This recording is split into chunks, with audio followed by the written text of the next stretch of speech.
영원한 바나나라는 별명이 오히려 그의 이름보다 더 유명한 제임스 딘이라고 하는 미국의 영화배우를 여러분 아실 것입니다. 그가 주인공으로 나오는 에덴의 동쪽이라는 영화는 더 이상 설명이 필요 없을 만큼 그만큼 잘 알려진 영화입니다. 이 영화는 노벨 문학상 수상자인 존 스타인백의 동명소설 에덴의 동쪽이라는 그 원작을 그대로 영화화한 것입니다. 존 스타인백은 바로 오늘 우리가 읽은 본문 창세기 4장의 가인과 아벨 이야기를 모티브로 그의 작품을 썼습니다. 제임스 딘이 연기한 그 케일럽이라고 하는 인물은 바로 작가가 재해석해서 그려낸 바로 오늘날의 가인의 상입니다. 오늘의 가인의 모습입니다. 성도 여러분, 여러분의 실존적인 주소를 어떻게 생각하고 계십니까? 우리는 누구입니까? 우리가 바로 에덴의 동편에 살고 있는 가인의 후예들 아니겠습니까? 바로 이것은 남의 얘기가 아닙니다. 바로 나의 이야기입니다.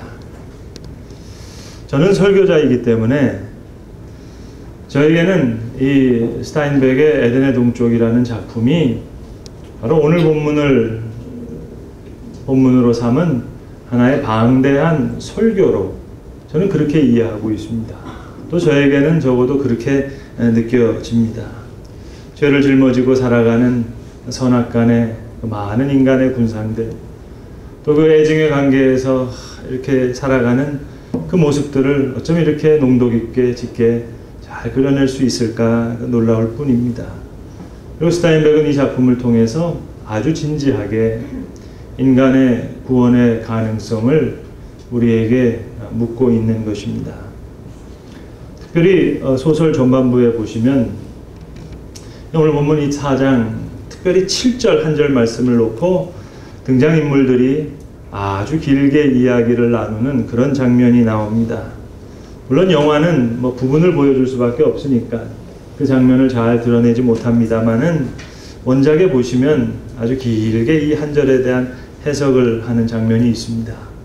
사실은 이 장면이야말로 에덴의 동편이라고 하는 그 방대한 작품 중에서 가장 중요한 그런 장면입니다. 그래서 제가 이 장면을 설명드리기 위해서 도둑이 오늘 소설 이야기랑 영화 이야기를 좀 해드려야 되겠는데요.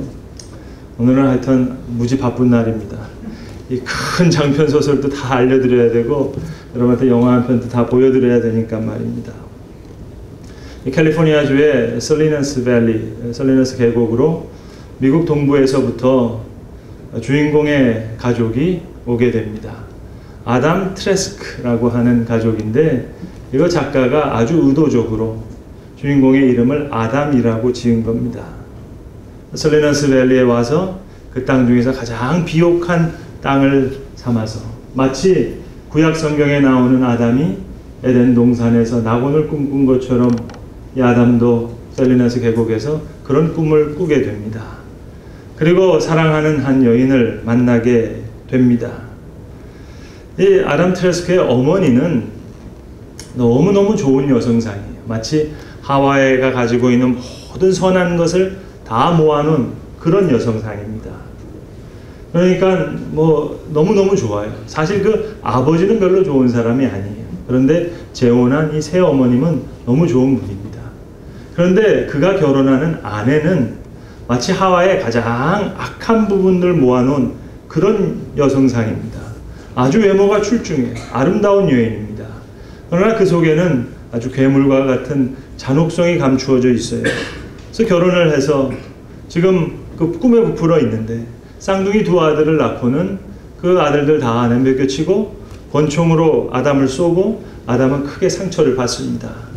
아내는 집을 떠나게 되고 이름까지 바꿔서 저 차이나타운에 있는 홍등가에 들어가서 포주 밑에서 완전히 망가진 창녀의 우두머리가 되고 맙니다. 자, 지금 바로 이런 와중입니다. 그런데 거기 중국인 요리사 리라고 하는 이름을 가진 중국인 요리사가 등장하게 되는데 아주 충직한 사람이에요.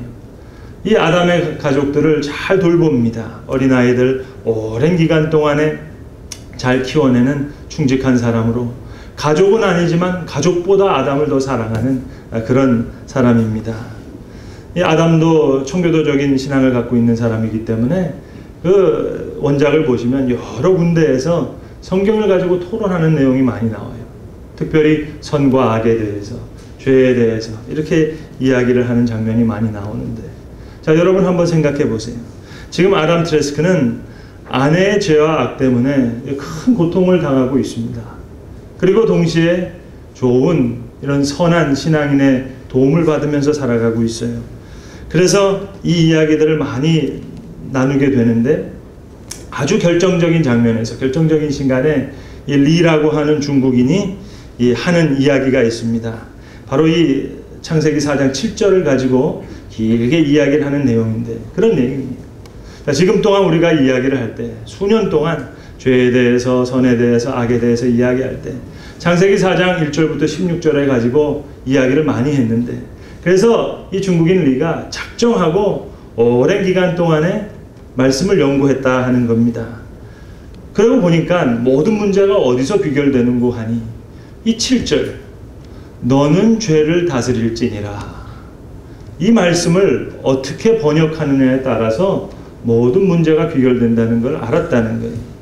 자, 하나님께서 지금 자신의 제사를 받지 않게 되자 가인은 지금 몹시 분해서 안색이 변했다 했습니다. 얼굴이 불그락 푸르락 하고 있는 그 가인에게 하나님이 해주시는 말씀이에요. 지금 너의 죄가 내 문 앞에 엎드려 있다. 죄가 너를 원하고 있다. 그러나 너는 죄를 다스릴지니라. 그러면서 이제 이 리가, 중국인 사람이 하는 얘기입니다. 킹 제임스 버전을 찾아봤다는 거예요.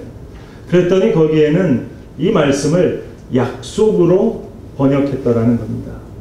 You will, 너는 죄를 다스리게 될 것이다. 약속으로 번역했다는 거예요. 그런데 그 약속의 말씀이 다시 아메리칸 스탠다드 바이블을 읽어보니까 여기에는 명령으로 번역됐다는 거죠. 너는 반드시 죄를 다스려야 할지니라. You shall. 그렇게 번역되어 있다는 거예요. 이게 약속인지 명령인지 이게 뭐냐는 겁니다. 근데 소설에서 이 장면을 아주 흥미롭게 이렇게 그려놨어요. 왠고하니 한번 생각해 보세요. 중국 사람이 영어 번역을 딱 놓고 문법적으로 또박또박 짚어가면서 이야기를 하니까 듣고 있던 미국인이 얘기하는 거예요. 당신 혹시 히브리어도 공부했냐고, 3개국어 했냐고, 그렇게 얘기를 합니다. 그런데 흥미롭게도 이 중국 사람이 히브리어 단어를 하나를 얘기를 하거든요. 근데 이 중국 사람이 3개국어 하는 게 특이하잖아요. 죄송하지만 우리 한국 사람들은 3개국어 기본적으로 하거든요. 핸들, 이빠이, 꺾어. 그러니까 중국 사람이 얘기를 하니까 주인공이 막 놀라서 물어보는 거예요. 그러니까 이 한 단어를 가지고 오게 되는데 그 상황은 이렇게 됩니다. 이 본문을 가지고 너무 고민하는 나머지 이 차이나타운에 있는 중국의 유학자들한테 부탁을 해서 그 유학자들이 유대 랍비들을 만납니다. 그래서 그 유대 랍비와 본문을 가지고 깊이 오랫동안 연구하는 가운데 이 7절의 말씀이 히브리 원어로 팀쉘이라고 하는 단어라는 걸 알게 돼요. 그럼 그 팀쉘이라는 말을 어떻게 번역해야 되느냐? 그런 면에서는 우리나라 말이 아주 기막히게 번역이 잘 됐습니다. 너는 죄를 다스릴지니라. 이 얘기는 다스릴 수도 있고 못 다스릴 수도 있고, 영어로 번역하면 you may, 그런 뜻이에요. you may. 여러분 영어를 아시겠습니다만은 you may라는 뜻은 동시에 you may not 같은 말입니다. 그 말이라는 것을 이 리가 쭉 설명을 해주는 거예요. 너는 죄를 다스릴지니라. 여러분 이 말은 너는 죄를 다스리게 될 것이다. You will 이라는 약속의 말씀도 아니고, 너는 반드시 죄를 다스려야 된다는 you shall 명령도 아니고, team shall 선택이라는 거예요. You may or you may not. 이 성경 한 절을 놓고 깊이 말씀을 나눕니다. 오늘 성경으로 다시 돌아와서 한번 생각해 봅시다. 오늘 하나님께서 아벨의 제사를 받으시고 가인의 제사를 받지 않으셨습니다. 사건은 그것뿐이에요. 자, 가인은 이제 여기서 어떤 자세를 취해야 됩니까? 어떤 태도를 선택하느냐에 따라서 그의 운명이 달라지는 거예요. 여러분, 사건은 문제가 아니에요. 어떤 일을 당했는지 여러분 묻지 마세요. 문제는 태도입니다. 실수와 실패는 같은 말이 아니에요. 실수는 하나의 과정일 뿐이에요. 그러나 실패는 결과입니다. 실수는 수없이 많이 반복되면서도 더 좋은 미래를 창출할 수도 있어요. 여러분, 병이라는 거 한번 생각해 보세요. 물론 병이라는 것이 우리를 죽음으로 모아넣을 때도 있습니다만 사실 따지고 보면 유익한 병도 많습니다. 우리가 잘 아는 예방주사라는 게 뭡니까? 이건 건강한 사람 몸에 병균을 집어넣는 거예요. 병을 만들어서 면역을 강하게 해서 강하게 만드는 겁니다. 여러분, 병 들었다고 다 나쁜 게 아니에요. 병 들어서 더 건강해지기도 하고 심지어 정신이 더 맑아지기도 합니다. 더 진실해지기도 하고 더 겸손해지기도 하고 인격이 더 고상해지기도 하는 법입니다. 신앙도 더 깊어져요. 병이라고 해서 무조건 멀리할 까닭이 전혀 없습니다. 생명에 이르는 병이 있단 말입니다. 병뿐입니까? 고민도 그래요. 사망에 이르는 고민이 있지만 생명에 이르는 고민이 있어요. 고린도후서 7장 10절에 말씀하시기를 하나님의 뜻대로 하게 하는 근심은 너희로 구원에 이르게 하는 회개를 이루느니라 말씀하십니다. 오늘 사실 가인이 가지고 있는 고민, 이건 너무 귀한 기회입니다. 하나님 앞에 나가서 하나님께 다시 제사 드릴 수도 있고 하나님 앞에 내 믿음을 다시 세울 수도 있고 하나님을 깊이 생각할 수도 있고 내 자신을 다시 한번 깊이 성찰할 수도 있는 귀한 기회예요. 실수와 실패가 있었다고 해서 꼭 실패자가 되는 건 아닙니다. 많은 실수를 통해서 결과가 실패로 주어졌다 하더라도 여러분, 실패와 실패자는 이거는 별개의 문제입니다. 근데 가인이 심히 분해서 안색이 변했어요. 만약에 여러분 아벨에게 달려가지 않고 하나님 앞에 갔다면 어떻게 되었을까요? 하나님, 제 제사를 받지 않으셨습니다. 죄송합니다. 다시 한번 바르게 길을 알려주세요. 그랬다면 말입니다. 그리고 아벨에게 갔다고 하더라도 아벨에게 다른 방법으로 물어볼 수도 있지 않겠습니까? 동생인데, 아벨아, 어떻게 너는 하나님께 기쁜 제사를 드릴 수 있었냐? 나는 어떻게 하면 좋겠냐? 그랬다면 좋았을 텐데 제 얼굴이 불그락 푸르락해서 아벨에게 달려갔어요. 여러분, 이것이 바로 가인 증후군입니다. 가인 신드롬입니다. 가인 컴플렉스입니다. 막말로 아벨을 죽인 후에도 기회는 얼마든지 있었어요. 팀 쉘, 선택은 얼마든지 있었어요. 아벨을 죽이기 전뿐만 아니라 아벨을 죽이고 나서도 하나님께서는 계속해서 기회를 주셨어요. 하나님이 어찌하여 네가 아벨을 죽였느냐, 그렇게 최종적인 질문을 하신 게 아니에요. 여러분, 성경을 자세히 보세요. 내 아우 아벨이 어디 있느냐, 이렇게 물으셨어요. 좋은 기회죠. 하나님, 제가 잘못해서 그만 아벨을 죽였습니다. 할 수 있었어요. 그러나 저는 모릅니다. 누구 안전인데 제가 아우를 지키는 자입니까? 그렇게 대답했어요. 내 아우 아벨이 어디 있느냐 물으실 때 제가 잘못했습니다. 제가 그만 죽였습니다. 제가 미쳤나 봅니다. 했다면 말입니다. 제가 믿는 하나님은 분명히 용서해 주셨을 거라고 저는 그렇게 믿고 있습니다. 제가 아우를 지키는 자입니까? 변명했어요. 여러분, 죄는 지을 수 있어요. 그러나 변명의 죄를 더하지는 마세요.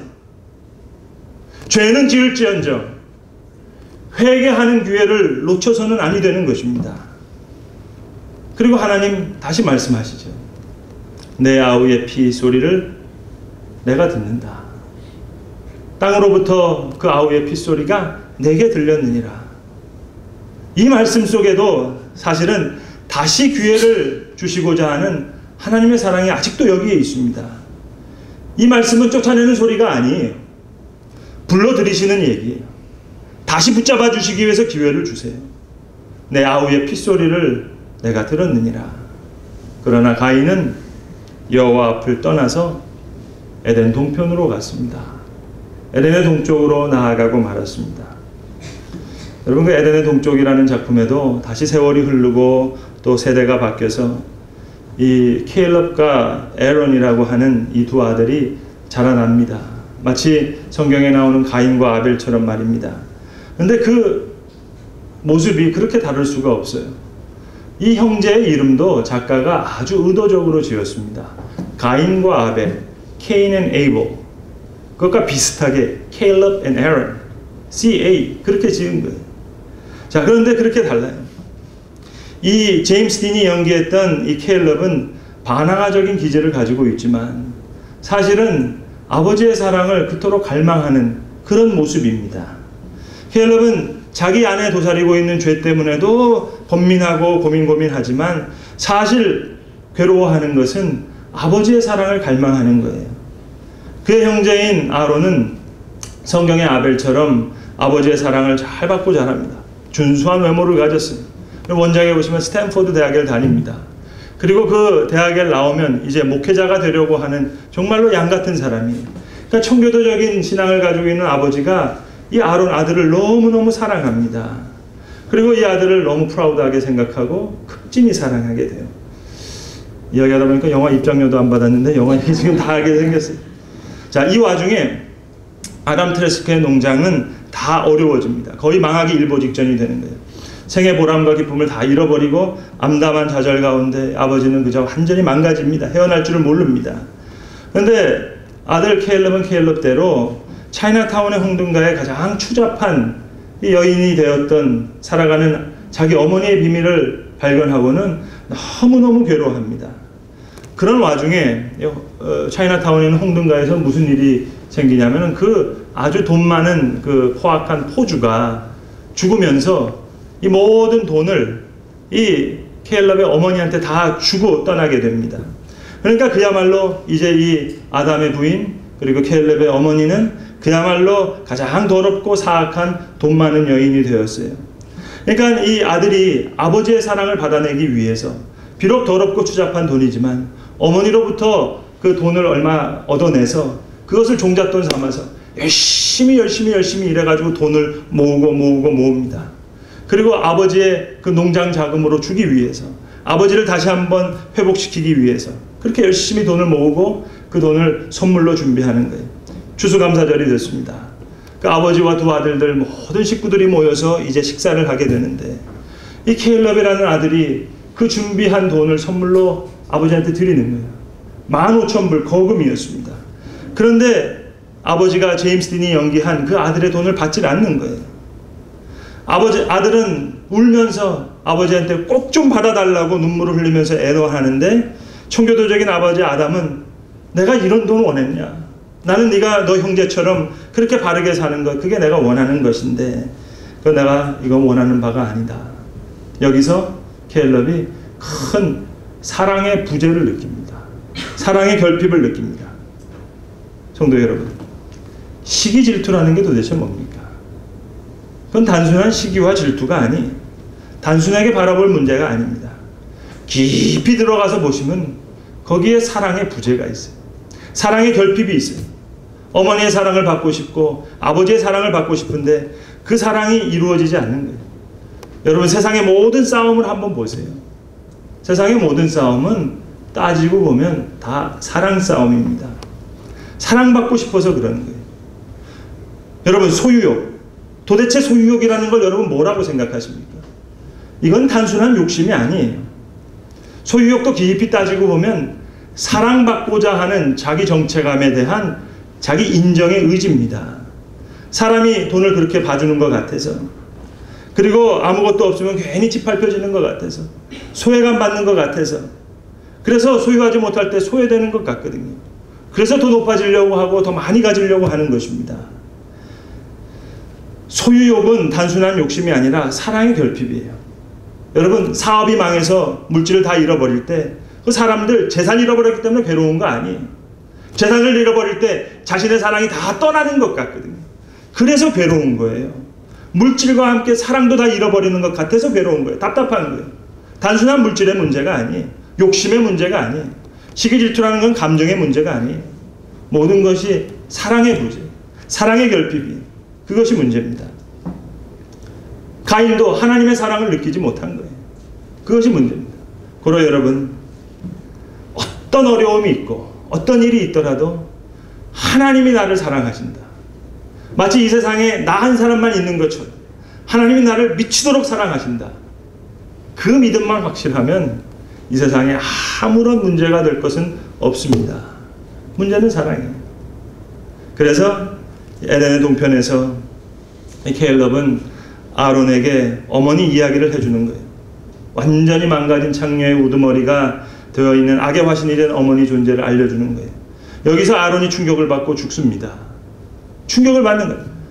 그래서 충격을 받아서 어머니의 사악한 행동을 목격하고는 1차 세계대전에 참전해서 그래서 전사해서 죽습니다. 어머니는 어머니대로 괴로워서 자살하고, 아버지는 아들 죽었다는 얘기를 듣고 뇌희려를 일으키고, 그리고 이 켈럽은 켈럽대로 모든 것이 자기의 잘못 때문이라고 생각하는 그 죄의식 때문에 괴로워합니다. 에덴의 동쪽에 사는 인간상을 기가 막히게 그려낸 거예요. 아벨을 죽인 가인처럼 켈럽이 다 죽인 거예요. 사랑하는 성도 여러분, 우리는 현실을 자꾸 지금 오늘 뭐가 잘못된 것으로 그렇게 생각해요. 잘 나가다가 갑자기 뭐가 잘못돼서 일이 이렇게 꼬였다고 생각합니다. 여러분, 잘 나간 것 아니에요. 처음부터 잘못됐어요. 그것이 오늘 결과를 낳은 것이지 이거 새삼스러운 일 아닙니다. 계속 주어졌던 기회를 놓쳤어요. 그리고 그게 계속 쌓였어요. 그렇게 있던 사건이 오늘 나타난 것뿐이에요. 잔치했다면 남의 돈 가지고 한 잔치고요. 잘 살았다면 빚내 가지고 흥청거린 거예요. 오늘 와서 뭐가 잘못된 것처럼 생각하지만 그건 잘못 생각하는 겁니다. 쌓이고 쌓여서 있어야 할 일이 오늘 있는 것뿐입니다. 아시는 대로 그 영화의 마지막 장면이 이렇게 됩니다. 이제 하나 남은 피부치는 누굽니까? 그 영화에서 제임스 딘을 아버지가 보려고 하지 않아요. 그러니까 중국인 리가 그 아버지를 붙잡고 아주 간곡하게 부탁합니다. 그래도 하나 남은 아들 이 켈럽에게 마지막에 축복해 주라고. 당신은 곧 죽게 될 것이고 이 아들은 계속 살게 될 텐데 홧김에 일은 저질렀지만 아버지로부터 받아들이지 않았다고 여겼기 때문에 한 행동 아니냐고. 그래서 축복해 주라고. 으스러뜨려서는 안 된다고. 마지막 회생의 기회를 주라고. 축복해 주라고 간곡하게 부탁을 합니다. 아버지가 병상에 누워서 아들을 마지막으로 만나요.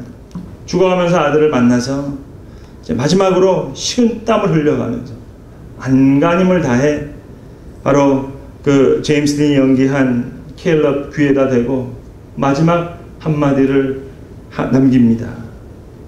그 마지막 대사가 유명한 팀쉘이라는 단어예요. 그게 마지막 대사입니다. 팀쉘. You may or you may not. 아버지가 아들에게 이 한마디를 남기고 눈을 감습니다. 오늘 하나님이 말씀하십니다. 죄가 너의 문 앞에 엎드려 있느니라. 죄가 너를 원한다. 그러나 너는 죄를 다스릴지라.